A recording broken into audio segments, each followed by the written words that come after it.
US Securities and Exchange Commission Chairman Gary Gensler may have approved spot Bitcoin exchange-traded fund, but he refuses to bow down before the grand old cryptocurrency might.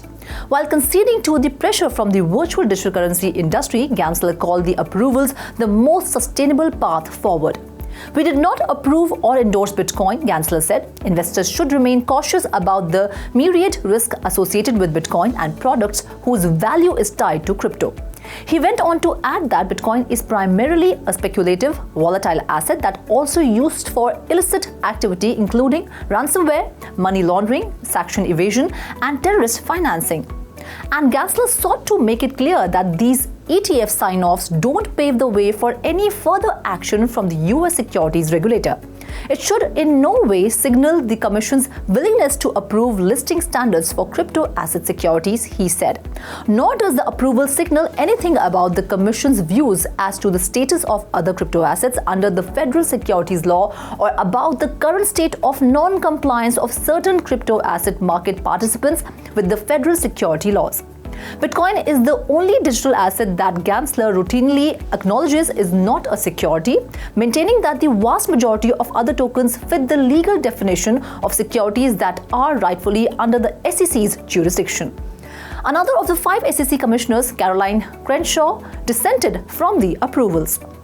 In a muted rally, Bitcoin briefly hit $47,000 after the US Securities and Exchange Commission approved Bitcoin ETFs that invested directly in the unit. Traders are keeping an eye on the products these days to gauge their financial impact.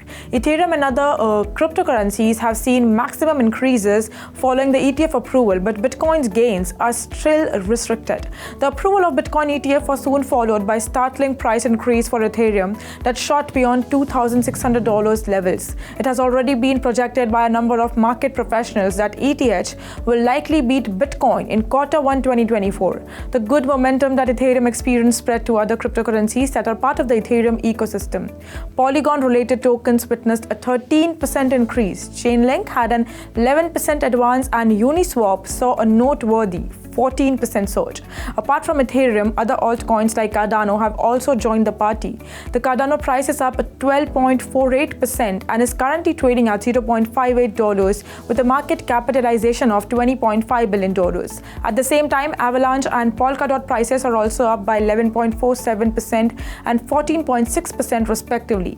Looking ahead, the Securities and Exchange Commission is slated to make decisions on spot Ethereum ETF applications starting in May.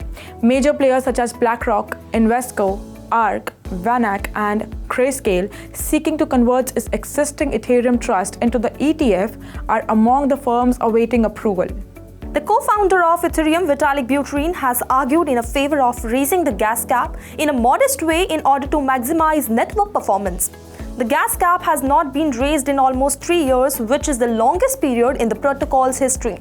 Buterin pointed out during an Reddit Ask Me Anything session hosted by the Ethereum's Foundation research team on January 10th. Buterin also did some quick math and concluded that this would suggest a rise to about 40 million.